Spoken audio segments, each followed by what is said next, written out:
अस्सलाम वालेकुम जी, बहुत शुक्रिया आपने मेरे जैसे एक मामूली से सहाफ़ी को इतनी इज़्ज़त दी। और रऊफ़ भाई, मैं आपका बहुत मशकूर हूँ कि आप मुझे जब राणा कहते हैं तो मुझे बड़ा अच्छा लगता है।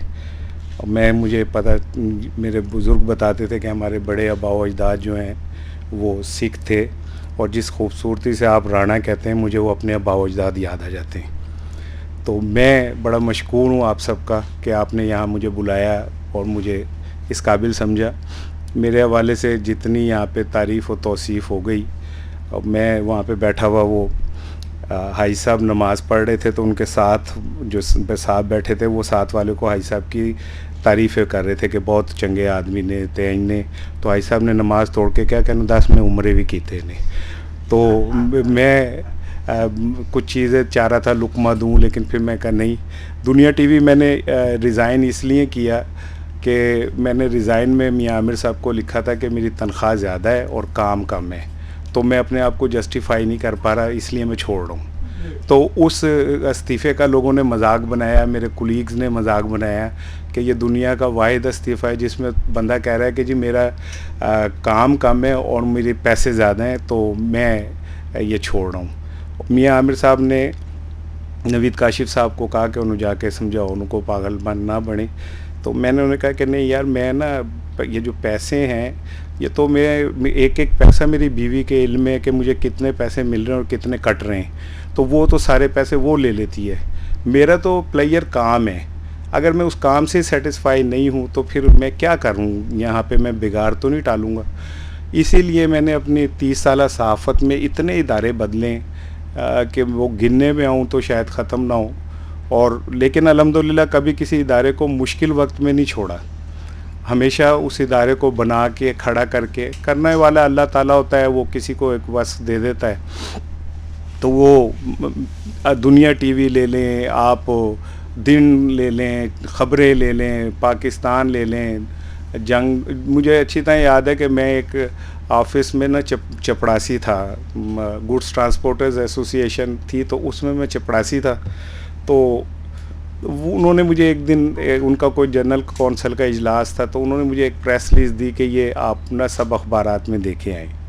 तो जब मैं जंग अखबार गया तो मुझे तो नहीं पता था क्या आपको तकाज़े होते हैं, वो रिसेप्शन पे रोकते हैं ये वो। तो मैं बांके हाल वहाँ पहुँचा, तो जब मैं अंदर जाने लगा तो मुझे सिक्योरिटी वाले ने रोक लिया। उसने कहा कित्थे चल रहा है, मैं कहा ये मैंने ख़बर देनी है। तो उसने मुझे नीचे से ऊपर तक देखा, मैलो मैल मट्टी मट्टी में हुआ था। तो उसने कहा मैनू फड़ा देते, उत्ते तू नहीं जा सकता। तो मैंने कहा कि मैंने ऊपर ख़बर देनी। उन्होंने कहा तो मैं कह रहा ना बस तू चल जा, तू उत्ते नहीं जा सकता। अल्लाह ने फिर वो भी किया कि मैं जंग ग्रुप का एडिटर बना, उसी अखबार का, जहाँ पे मुझे एक सिक्योरिटी गार्ड ने रोक लिया था। मैं उस अखबार में दंदनाता फिरता था। तो मैं ये समझता हूँ कि बहुत सारे लोग ये दावा करते हैं कि हम सेल्फ़ मेड हैं।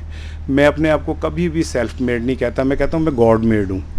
सेल्फ़ मेड तो किसी की औकात ही नहीं है, किसी का इतना सेल्फ़ ही नहीं है कि वो ख़ुद अपने आप को बना सके। ये जुमला ही लफ्ज़ ही गलत है, सेल्फ़ मेड। अल्लाह जो कुन कहना है और फ़यकुन कहने वाला है ना, बस ये वही सबको बनाता है। कोई बंदा अपने आप से नहीं बन सकता।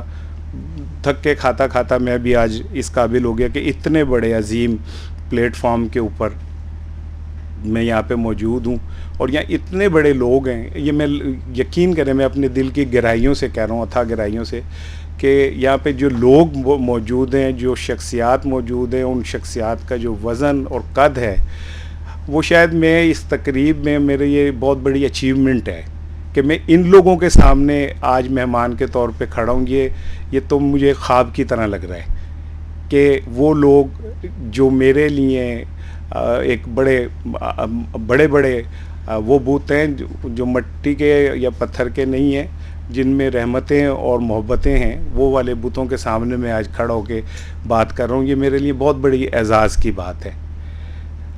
अब जो आज का मौजू है, मैं उसके आगाज़ एक बड़े दिलचस्प वाक़े से करता हूँ कि मैं एक अखबार का एडिटर था। तो एक सिंगल ख़बर सूबाई वज़ीर इत्तलात के हवाले से उनकी अपनी पार्टी के एक बहुत सीनियर खातून ने उनके किसी एक्ट के ऊपर एक बयान दिया था, तो वो फ्रंट पे लग गया। तो सुबह ही सुबह मुझे मालिक का फ़ोन आया, मैं जब उस टाइम मीटिंग ले रहा था रिपोर्टर्स की, तो उन्होंने कहा कि जी वो इश्तहार उन्होंने बंद कर दिए हैं DGPR ने, और अब क्या कहते हैं, या तो आप जो है ना घर चले जाएं या इस मामले को सीधा करें। अच्छा, मुझे ये एडिटरशिप की औकात का इल्म है कि इसकी कितनी औकात होती है। जब मैं रोज़नामा दिन में था और मैंने उसकी एक एक ईंट अपने हाथों से लगाई थी, यहाँ तक कि एक दफ़ा बारिश हो गई तो प्रेस में पानी खड़ा हो गया था, तो वो निकल नहीं रहा था, रीलें ख़राब होने का खदशा था। तो मैंने पैंट ऊपर की और मैंने वो डब्बा पकड़ के और पानी बाहर निकालना शुरू किया, तो मेरी देखा देख कुछ और लोग भी आए, तो पानी फिर हमने निकाला। तो उस अखबार में भी एक दिन ऐसा वक्त भी आया था कि मैं बाहर खड़ा ये सोच रहा था कि मैं अंदर क्या करने जाऊंगा, हालात इस तरह के हो जाते हैं। तो मुझे ये एडिटरशिप और ये और अफसरी के पे कतन यकीन नहीं है। मैं अपने कुलीग्स को भी कहता हूँ, तासिर भाई ने मेरे साथ काम किया है, इन्हें पता है कि वहाँ पे मैं इस सतह पे जेल होता हूँ कि, और जेल में कोई उससे नहीं होता, मैं फितरी तौर पे, चूँकि मैंने ज़ाहिर है हालात दुनिया के डिफरेंटली देखे हैं, तो मेरा इन बातों पे कतन यकीन भी नहीं है।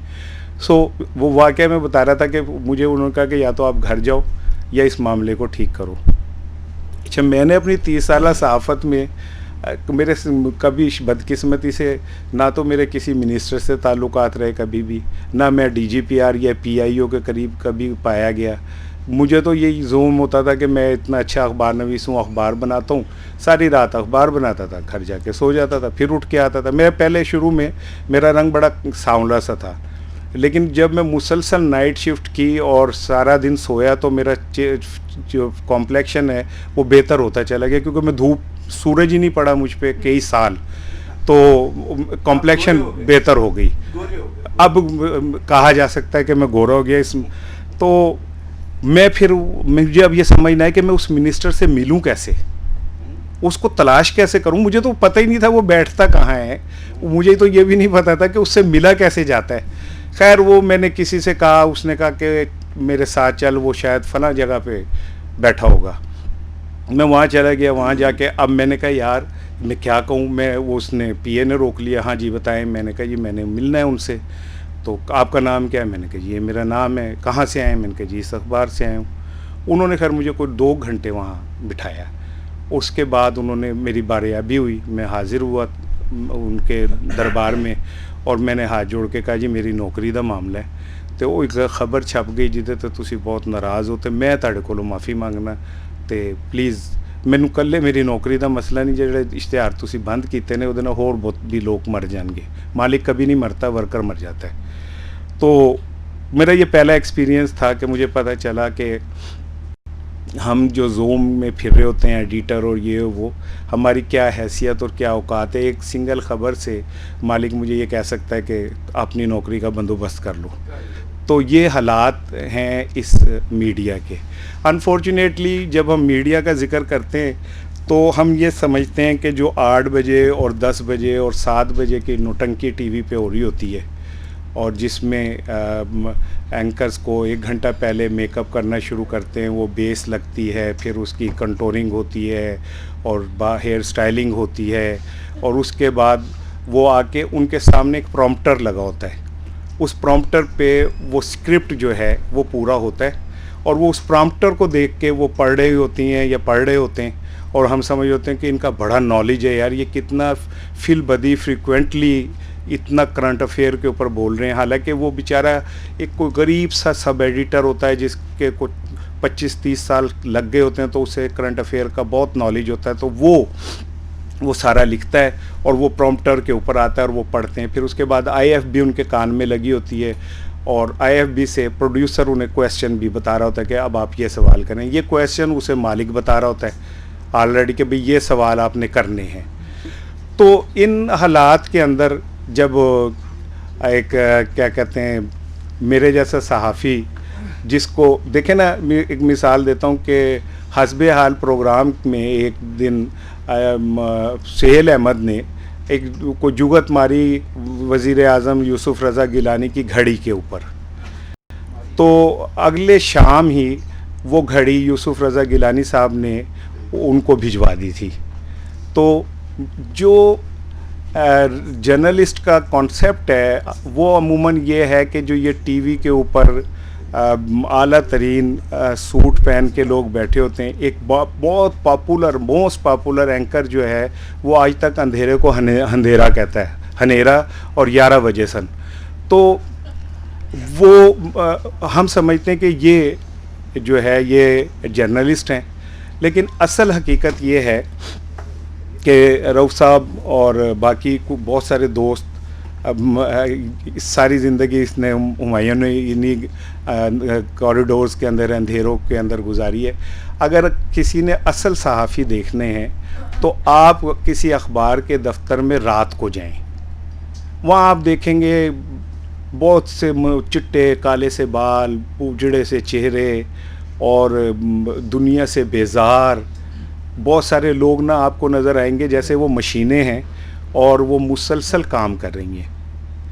اچھا, یہ وہ لوگ ہوتے ہیں جو کسی اخبار کو بناتے ہیں یا کسی چینل کو بناتے ہیں. ان کی اکثریت جو ہے, ایک سروے تھا, ان کی اکثریت اعصابی امراض کا, دمے کا, شوگر کا, بلڈ پریشر کا, اس طرح کی اور بے شمار بیماریوں کا شکار ہوتے ہیں یہ لوگ, کیونکہ یہ ان نیچرل ماحول میں زندگی گزارتے ہیں.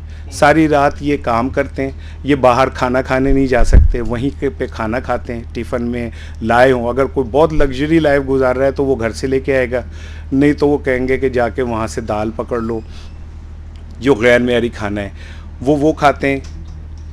چائے بھی اب تو کسی دور میں ہوتا تھا کہ اخبارات میں اور چینلز میں چائے اویلیبل ہوتی تھی, لیکن اب وہ بھی آہستہ آہستہ اشتہارات کی کمی کے ساتھ ختم ہوتی جا رہی ہے.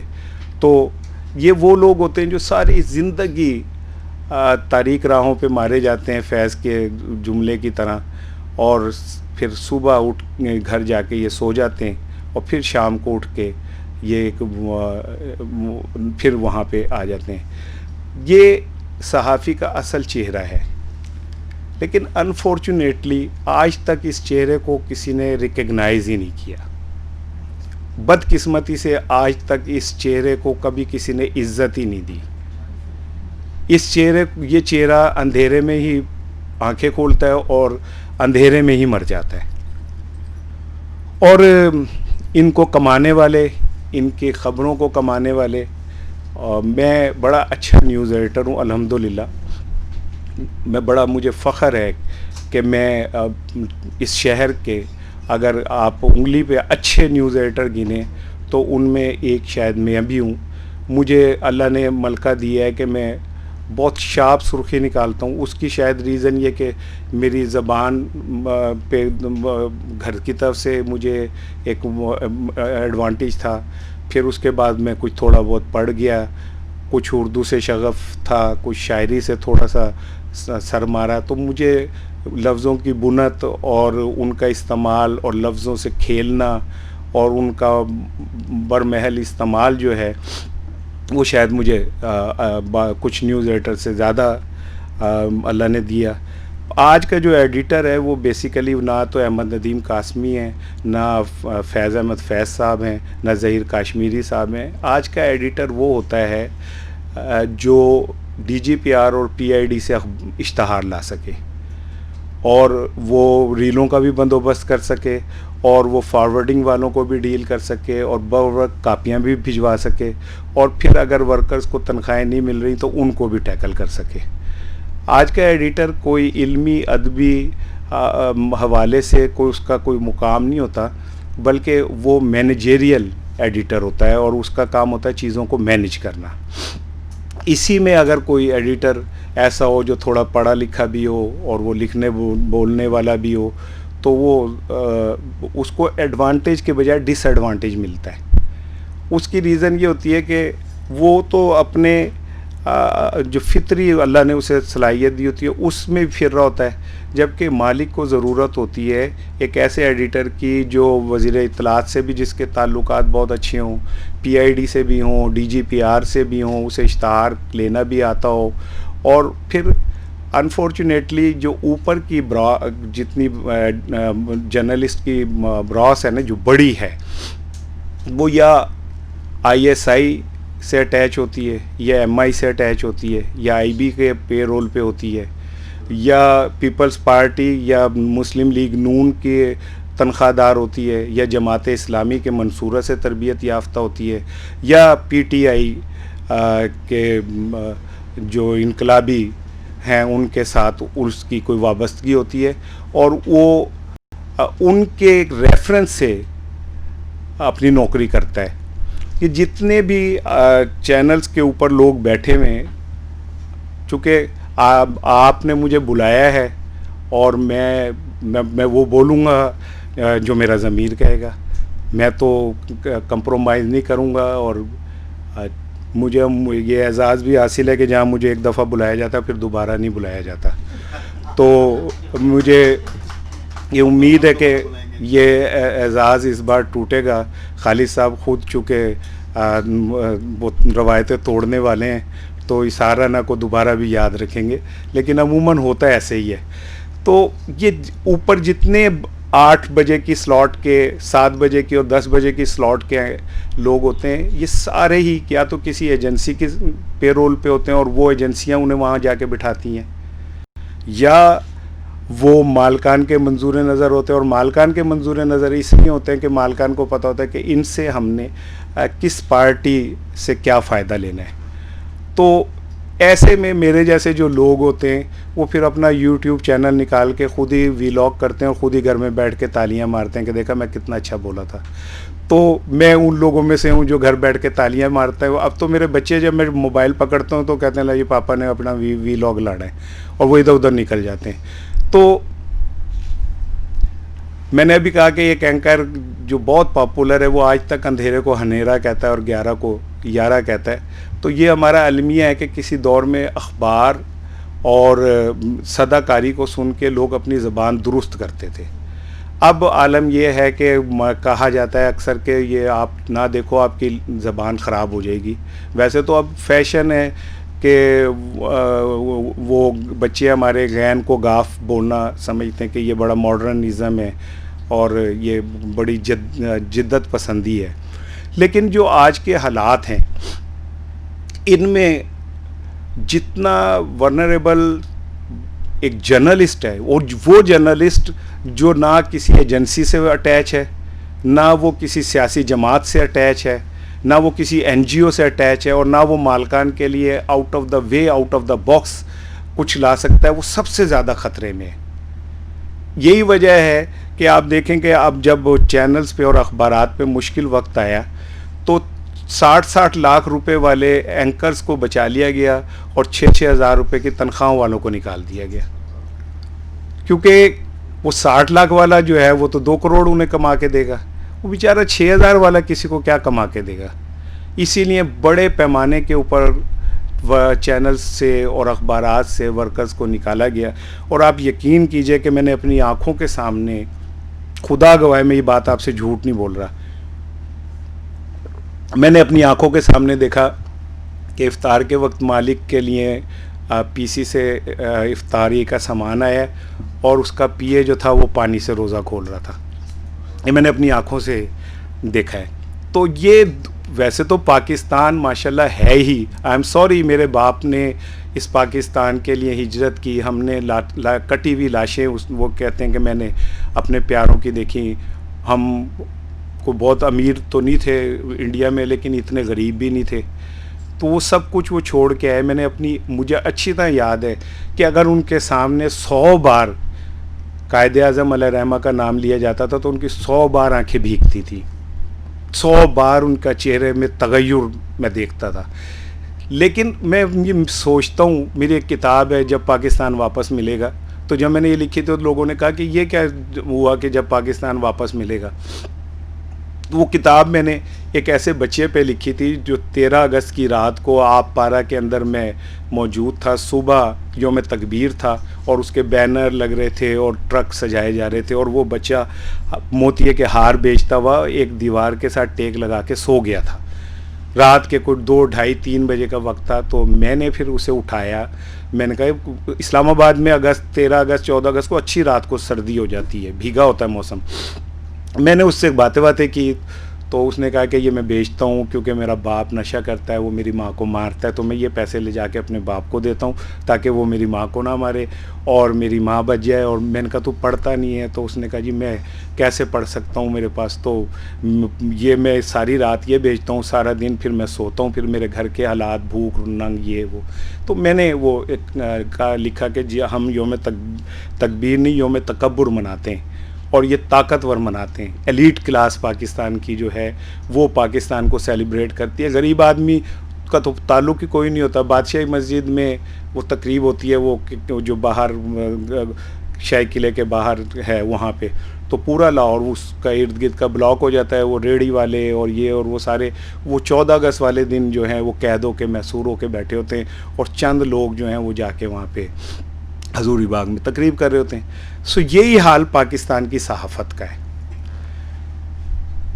ہم اتنے مجبور ہیں کہ ہم نہ اپنی مرضی سے لیڈ لگا سکتے ہیں, نہ سپر لیڈ لگا سکتے ہیں, نہ ہم اخبار میں اپنی مرضی سے کانٹینٹ دے سکتے ہیں. یہ ریکارڈ ہو رہا ہے اور مجھے امید ہے کہ چونکہ یہ بڑی ایک عظیم پلیٹ فارم ہے تو اسے کون سا کسی نے میرا کی فلموں کی طرح دیکھنا ہے, چند لوگ ہی دیکھیں گے تو بات زیادہ دور تک نہیں جائے گی. لیکن بات یہ کہ آج کا صحافی اس سطح کے اوپر پریشر کا شکار ہے. مالک کا پریشر علیحدہ ہے, ایجنسیز کا پریشر علیحدہ ہے. اتنی ورنریبل سوسائٹی ہے کہ اگر میں کسی دینی جماعت کے لیے ایک جملہ لکھ دوں تو صبح مجھے نہیں پتہ. میں اب تک میری یہ نفسیات بن گئی ہے کہ میں اگر جا رہا ہوں اور کوئی موٹر سائیکل والا میرے پاس آ کے رکے تو میں ڈر جاتا ہوں کہ پتہ نہیں یہ کون سے گروہ سے ہوگا, پتہ نہیں یہ کون سے طبقے کا ہوگا جو مجھ سے ناراض ہو گیا ہے. اور پھر میرے جیسے جو لوگ ہیں جس کے باپ نے پہلا لقمہ جو ہے وہ امداد کا نہیں کھایا تھا, کما کے اپنے بچوں کو کھلایا تھا, تو شاید ہمارے اندر کچھ تھوڑا سا ویسے ہی وہ کچھ علیحدہ سے ہی وہ ہو جاتا ہے اور ہم اپنے اندر یہ سمجھتے ہیں کہ ہم سے زیادہ انقلابی اور سچ بولنے والا کوئی نہیں ہے. اور حقیقت یہ ہے کہ اس سچ بولنے کی تکلیف سقراط نے تو ایک دفعہ زہر کا پیالہ پیا تھا نا.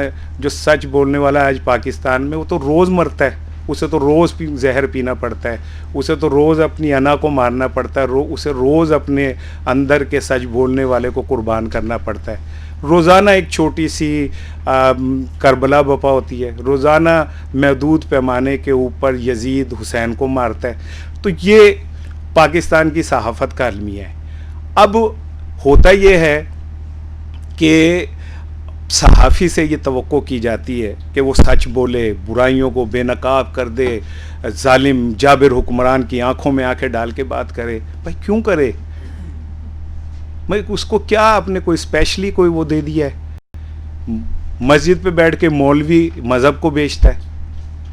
آپ چلے جائیں ڈی ایچ اے میں تو قوم کے محافظ جو ہیں فائلیں بغلوں میں دابے ہوئے زمین بیچ رہے ہوتے ہیں, جج جو ہیں وہ انصاف بیچ رہے ہوتے ہیں, سیاستدان جو ہے وہ ریاست کو بیچ رہا ہوتا ہے, ٹیچر جو ہے وہ تعلیم بیچ رہا ہوتا ہے.